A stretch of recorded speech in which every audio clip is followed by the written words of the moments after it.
forward thinking, and they love each other, rub up against each other. I love you too. These is titties. Titties, they don't like each other. Get away from me. Don't touch me. I'm going up under my arm where the shade is. They be like, well, I don't want to set up. But them tits, let's go. Yes, tits is good. But titties are multi-talented.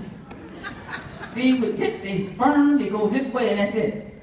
But titties, my man be at home, and he gets a little horny, and I'm in the kitchen washing dishes, I'm busy. Hey, baby, can I have some titty? I said, you go in the living room, sit down, and bring it down. That's a titty for.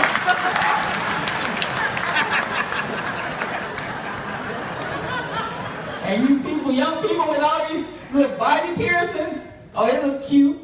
Yeah, but when you get my age, your kids gonna use them for ring toss, okay? So, keep on putting the holes in unnatural places.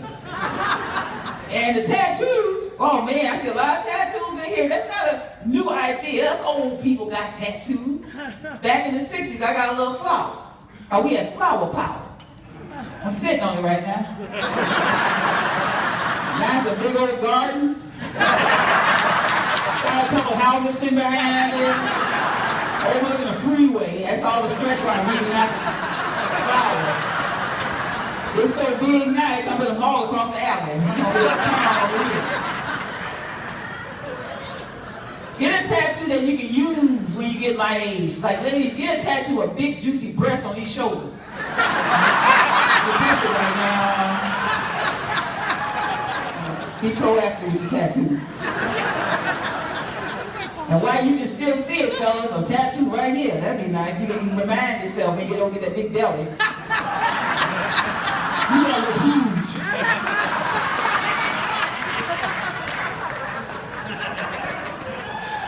This is going to be kind of a funny show because I took a shower before I got here, so just for that.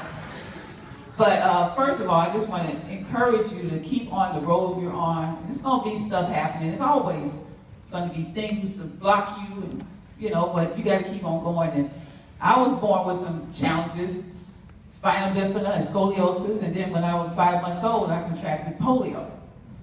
And for all you young people who don't know how you contract polio, I know you heard of it, they got a shot when you was a kid, but it's a brain disease. It affects your brain, it's a virus. And it slows down or destroys the signals in your brain to make your arms move, your legs move, your lungs breathe, your ability to pick the right mate, you know, things like that. Some of y'all had polio too. Y'all didn't know that, huh? That was polio.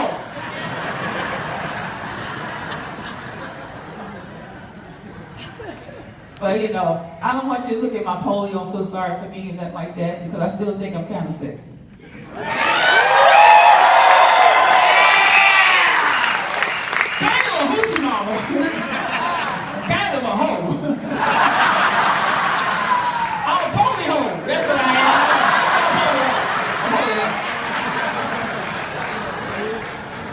Once you go polio, fellas, you never go back. See, a regular hoe, her leg only go this far back, or she got good, strong leg muscle. Well, polio leg go all the way back. It's like Barbie.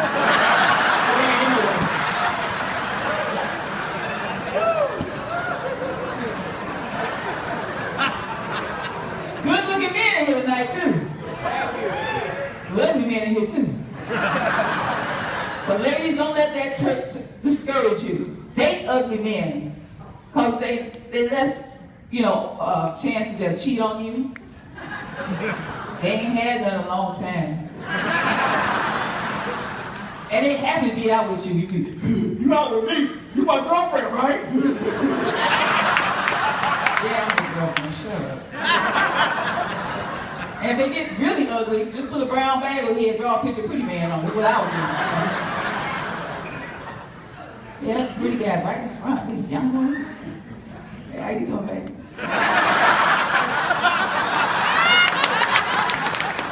This ain't no silicone, this is honeycomb. This you heard the song, honeycomb got big steaks. Bacon be hot. Y'all smell bacon? That's me cooking for you.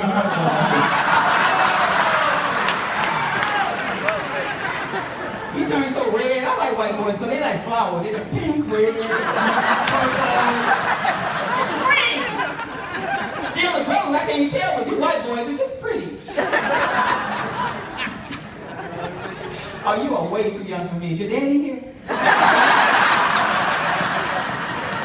I need your daddy. I don't need you. I will hurt you.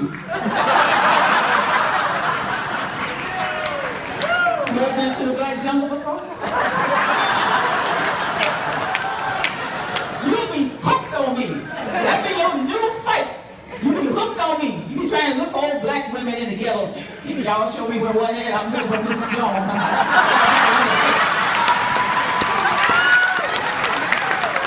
Well, another reason to go to the hood. I'm just kidding with you. That's your wife next to you? Honey, sweetheart, I'm not leaving you out. You can come and watch. I'll leave you out. Learn something. Oh, Deborah, I'm full of myself, I guess. You know, but you gotta love yourself. You know, that's the first person you got to love. If you don't love you, your love to everybody else don't count. You got to know you are special, and it's only one of you. And celebrate you. All you, your good, your bad, and your ugly. Celebrate it. That's right, celebrate it. Clap for yourselves. Don't clap for other people. Clap for yourselves. Yeah, I'm good. Everybody should be clapping. I'm good.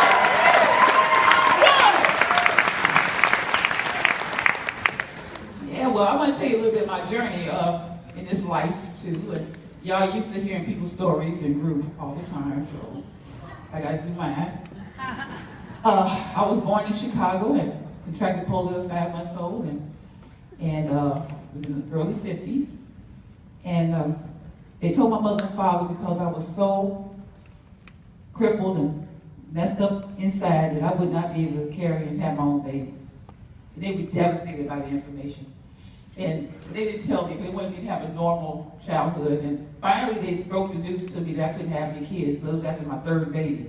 I can't have no kids. By the time we got to the 5th baby, the doctor was in the living room asking me and my husband, "Congratulations, another boy. Are you and your husband Jewish?" I know, we black, African American. Why do you think we Jewish? Because the little boy is born with a little cap on his head. That's a diaphragm. I knew I had it all.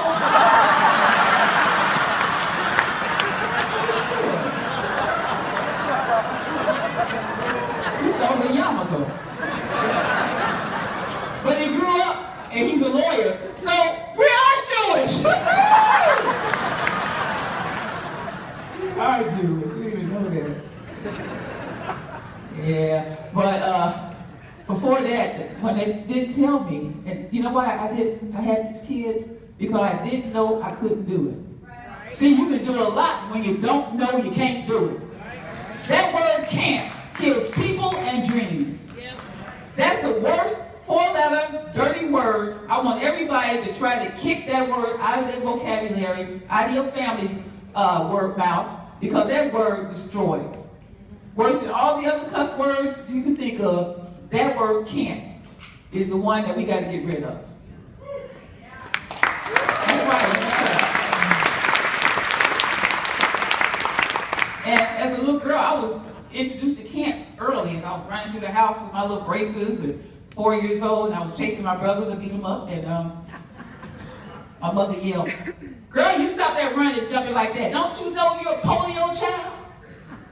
Like, what's polio? So I went to my brother, and I grabbed him. He said, "What's polio?" I said, "I don't know." I punched him and ran to play, because that's what you do. But that was my introduction to the first "can't." I was going to get a lot of "can'ts." And I know you all know what I'm talking about. Get introduced to "can't" when you're young. So when it was time for me to go to school, it was like late 50s. We were doing the segregating, trying to integrate everybody, blacks and whites and everybody in between. But we hadn't even got the disabled kids. They called us crippled kids back in them days. So I'm original crip. I'm a real woman. So they built for crippled kids. They did not let us go to school with you normal kids, because they said you were normal and we weren't. And all my life, I just wanted to be accepted in your normal world. Finally, you let me in. Then I found out, none of y'all normal. I didn't know. Y'all special. You tricked me. So going to the crippled children's school, mostly polio, it made me a slow learner on what was happening in the real world. I was 7 before I even found out the fact I was black. That was a bigger shock than the polio. I came home from school one day, and I was sitting down watching TV with my mama, and they had that big race riot, Bloody Sunday, had just happened. It was on the news, and it was showing the people getting hosed down and beat, and the dogs biting at them, and my mother started getting really upset about it. And then I noticed for the first time she was black like those people on the TV. I had never noticed my mama had a skin color before. So I put my arms around her and I said, I feel so sorry for you people. Don't nobody like y'all. Glad I'm not black.